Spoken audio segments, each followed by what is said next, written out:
I've known Ben for, I guess, about 10 years. And Ben, you've been an inspiration to us all. Congratulations on your retirement, and look forward to spending a lot of time with you while you're retired, although I'm not. We're putting up pictures here with people with hair that has color in it. I don't know. So David charged me with giving you the Powerball numbers, and I'm up to the challenge. You will find them embedded in the presentation. It's your responsibility to figure out where they are.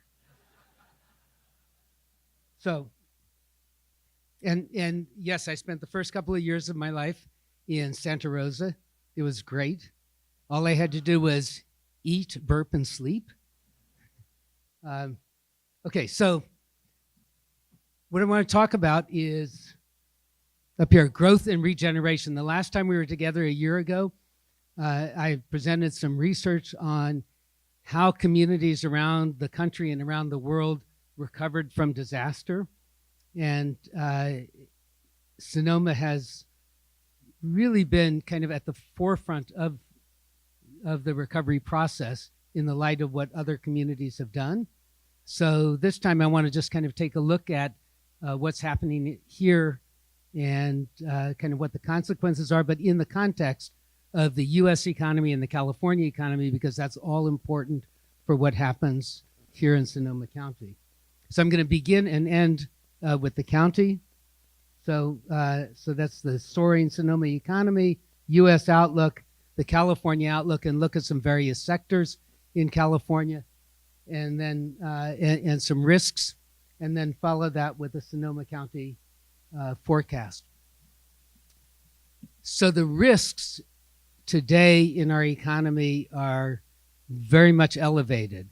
And I'm going to present a forecast, but what I'd like you to keep in mind is there's not a lot of upside risk in this forecast, and there's a lot of downside risk. And those are the things that we're going to have to keep our eyes on as we move forward in making our business and policy decisions. So let's jump right in with some retrospective of what's happening here in Sonoma County. So this is the unemployment rate, and the unemployment rate, the latest numbers here are 2.6%. And as you look across here, you see the last time it was this low was during the dot-com boom. So the unemployment is really historically low. So we can just get rid of the unemployment there. And what we have are firms that are hiring. And I remember Ben asking how many people are trying to hire, and a room full of hands went up. And so there are a couple of ways that you can hire when you have full employment. You can have in-migration, you can draw from the local area, or you can have churn. And I want to talk about each of those. So what you see here is unemployment rates in the Bay Area. And going from left to right, Sonoma's in green, you get all the way over, including the East Bay, except for the last two, which are Solano and Napa, under 3% unemployment.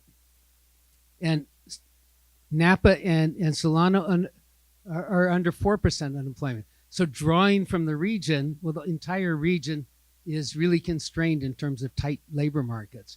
So that's not really going to help very much in terms of growth. The last time we were here, we were looking at this growth and saying, well, full employment constrains growth. And if you look at, so this is employment, if you look at the upward movement and then kind of look over on the right, you see a big flat spot. And so our conclusion was that the full employment in the area was really going to constrain growth in jobs. Our conclusion was wrong, unlike those Powerball numbers, which, have you found any yet? And so we're at record employment here in the county. Okay, so how does that happen if the region is characterized by tight labor markets? Well, one way it happens is by longer commutes. So the two arrows there are, the red bar is job growth in the U.S., the green is Sonoma, and The two blue with the arrows pointing to them are Silicon Valley and San Francisco, all growing faster than the U.S. One of the ways that it happens is long-distance commuting. So if you look all the way over on the left-hand side, you see Sacramento and the Delta. You get long-distance commuting into the western part of the Bay and the North Bay. And so we're seeing some of that. That's one of the ways that it happens. So full employment will constrain economic growth unless you can have these kinds of changes. So nationally, that certainly happens, particularly with restrictive immigration policies. But locally, you can draw people in from long distance. You can also have kind of a churn and a change in who is living in the county and what their propensity for working in the marketplace is. But housing is a big constraint, as you know. And what you see here is the FHFA home price index for Sonoma County, and it is way above the previous peak. And so what is happening there? What's happening is the demand for housing, even before the destruction of homes in the horrific fires, exceeded the supply. And you knew that, and you were trying to build more houses.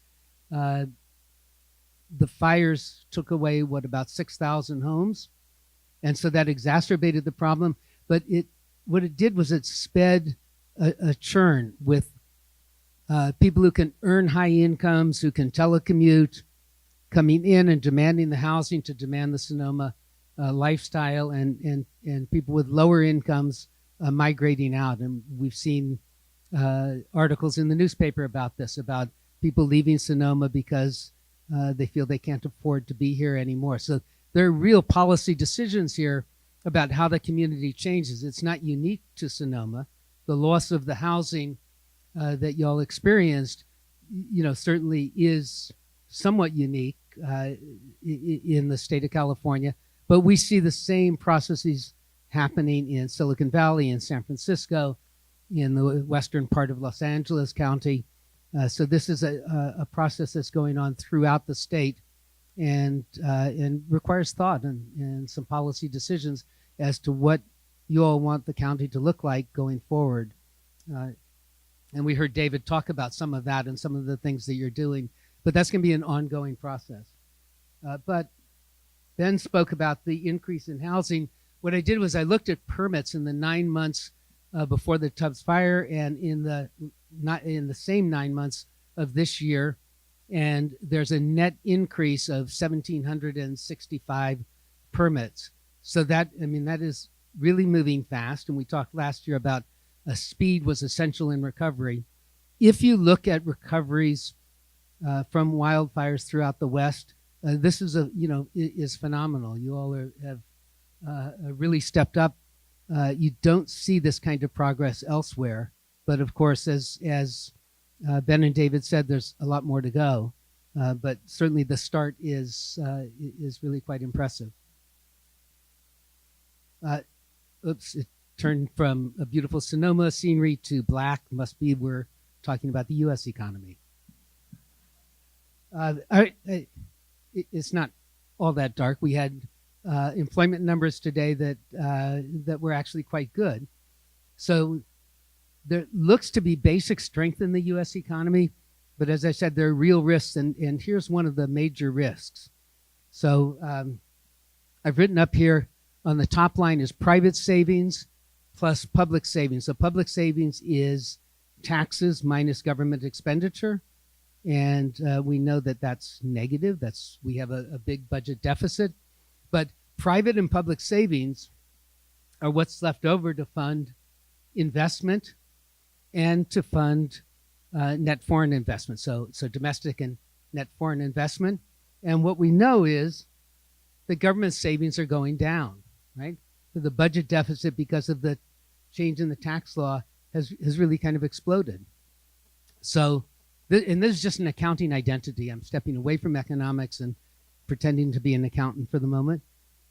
So this equality has to hold. So one thing that can happen is that we can all save more. And so let me take a poll here.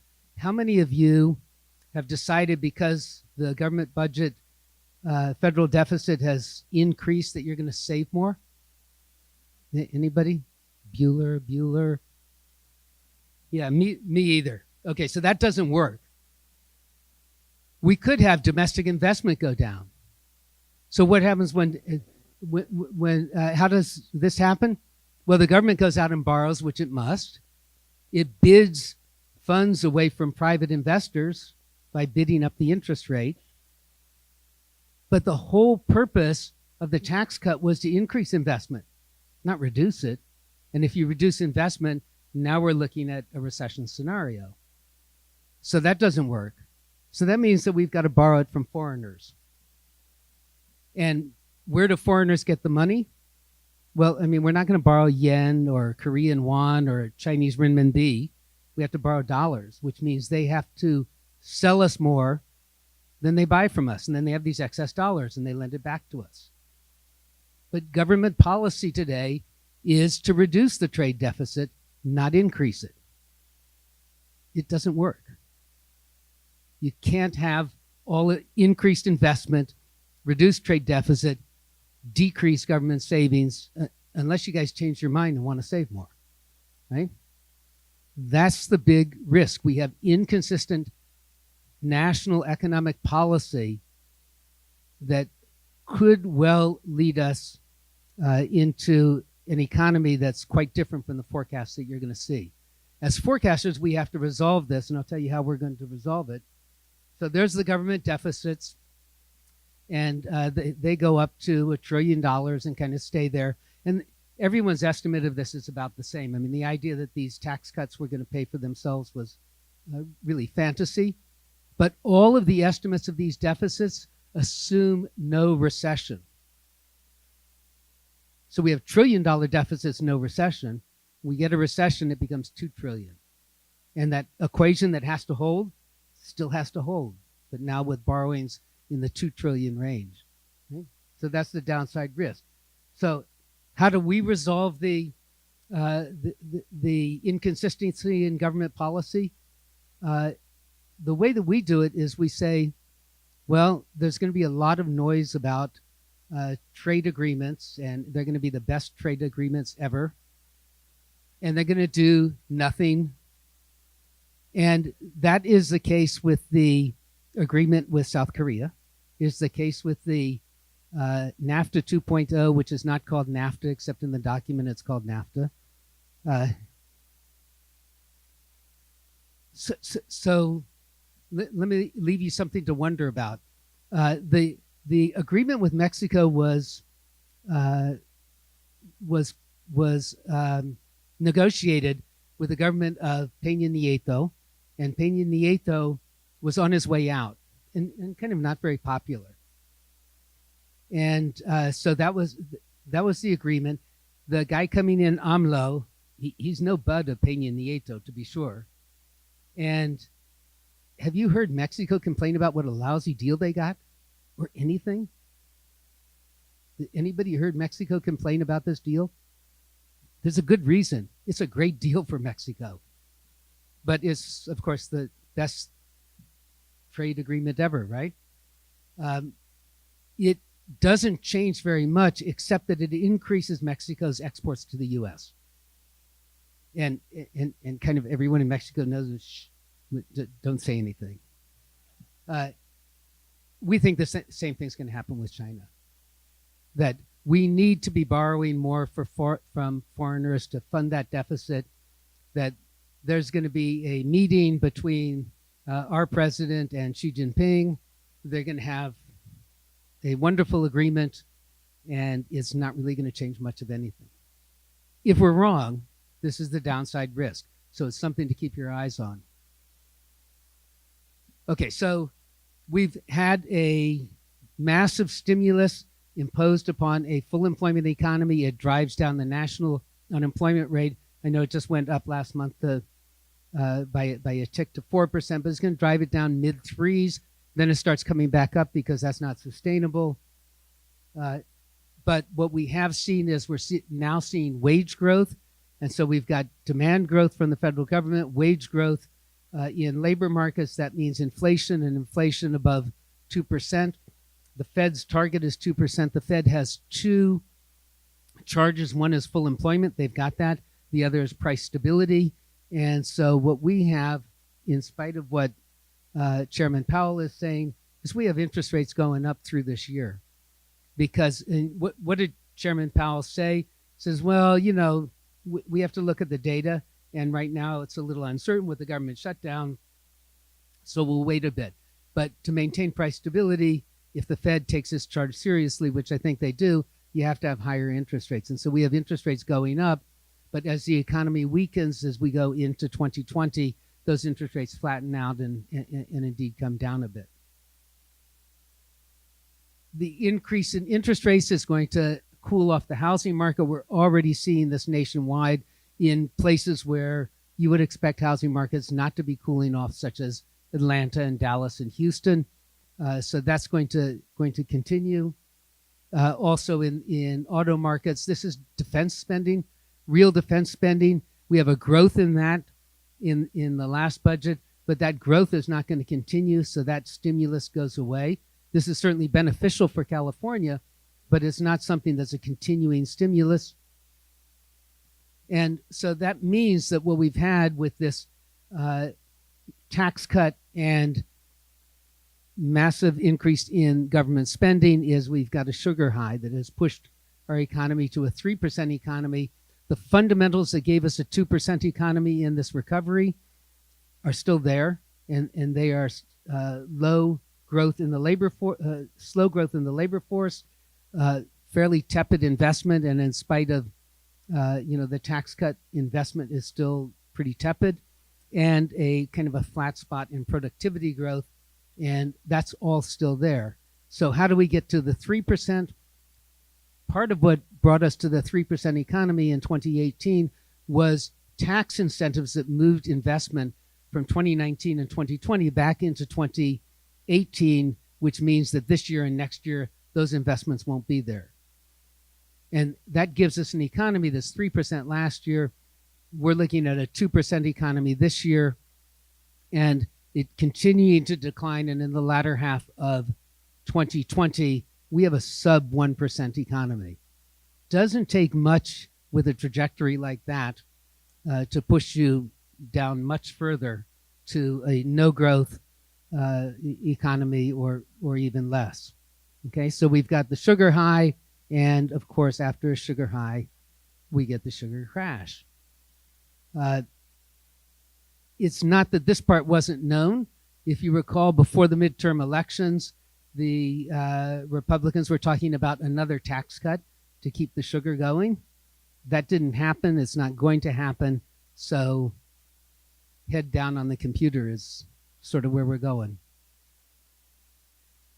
Okay, so now turning to California and the way in which we do our the way in which we do our forecast is we start with the U.S., then we go to California, and then we go to regions in California, because each one's embedded one in another, kind of like the Russian dolls that are one inside the other. So we ask the question, what's different about California? One of the things is we lean to the left. I love this picture. Another is the high cost of housing. This one is in Los Angeles. It's $125 million. I don't know what you do with this house. I looked at this. I counted the number of Chase lounges around the pool. There are 14 of them. I mean, do you just rotate, one a day for 2 weeks? But this is California. But what we want to look at is trade and tourism, which is important here. Home construction, higher interest rates, the vulnerability of the state government and the state government's budget to the next downturn, and then we'll turn to the forecast. So let's begin just with some employment numbers. In California, as in Sonoma, we're at record employment levels. The top line is the total number of people employed, including those who are self-employed and farm workers, and we're 16+% above the previous trough. The bottom line is payroll jobs, and we're over 20% above the previous trough. So very similar statewide as to what's happened here in Sonoma County. If we turn to trade, we've had a lot of trade tensions.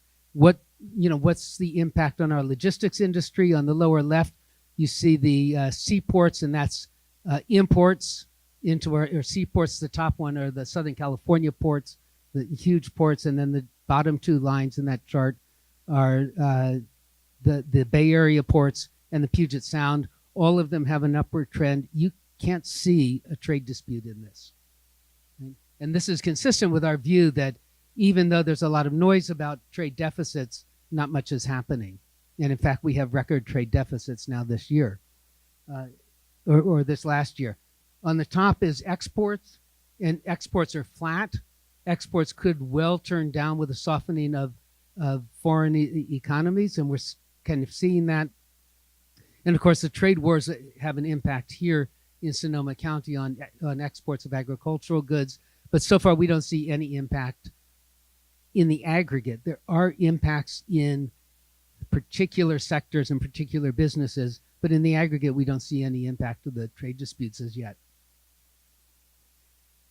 Now, turning to homes, home prices have been increasing, and this is now this is the Case-Shiller Home Price Index, and the index is for the three lines are San Francisco, San Jose, and Los Angeles. Those are the three metropolitan areas that are surveyed in the Case-Shiller Index.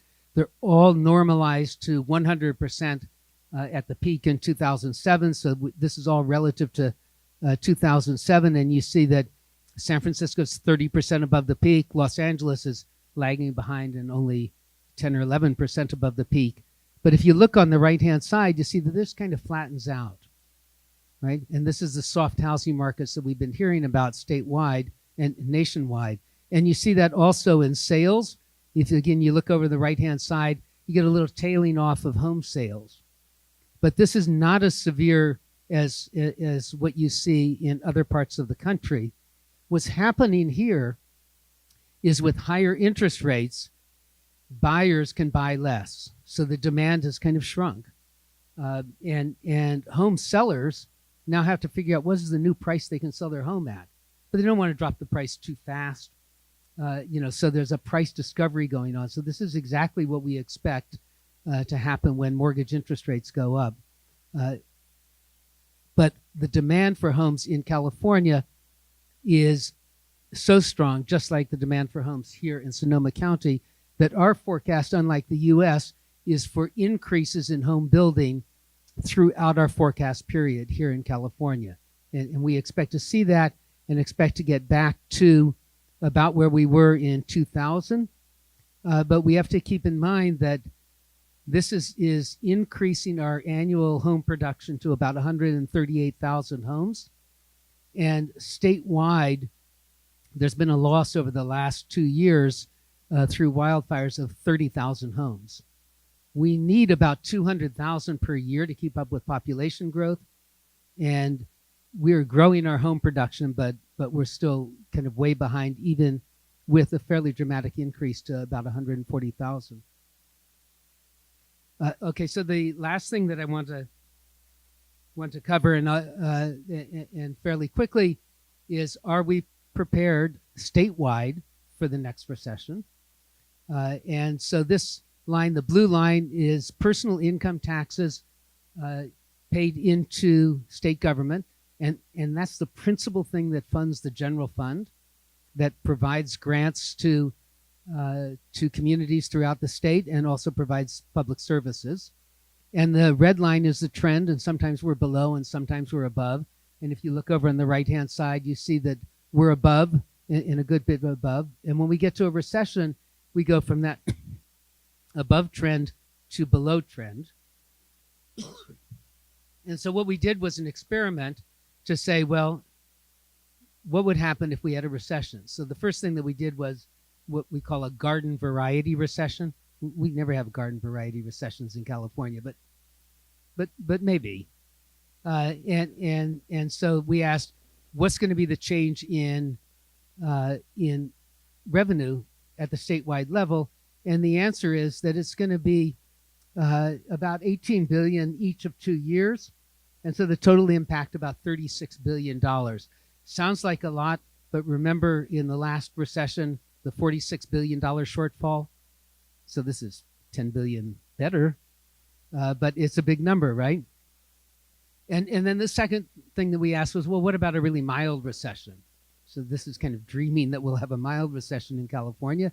And the answer is we get a 31 billion. Why is there not a huge difference between these two? It's because of the nature of our tax system, that we fund the tax system, that we fund state government on the profits and capital gains of the highest income earners. And in a recession, high income earners don't do IPOs. Their bonuses shrink, entrepreneurial profits shrink, and so on. And mild or severe, there's not a lot of difference there. So we're looking at $30-some billion shortfall over a 2-year period in state revenues. So how prepared are we? Well, we've got about $15 billion put away. So that's about half of it. The other thing that's been happening in state government is a pay down of debt. So we probably have maybe $10-15 billion of debt capability. And if you add that up, you get to somewhere around 30 billion. So yes, we're going to have a turn down in state revenues, but we're much better prepared than we were the last 2 times. And so that's good news, when this next recession does happen upon us. And the further that is in the future, so the larger the rainy day fund will be and the better prepared we'll be. But remember, we've got these elevated risks kind of hanging over us and the downside risk to the forecast. So let me finish up with the California forecast. It pretty much follows the U.S. We get slowing employment growth, ending up with 0.9% next year, still faster than the U.S., but slowing because of the full employment and the constraints on the labor market. We have the unemployment rate at about 4.5% statewide, on the coast, as we just saw, below 3%, and still remaining at or near full employment.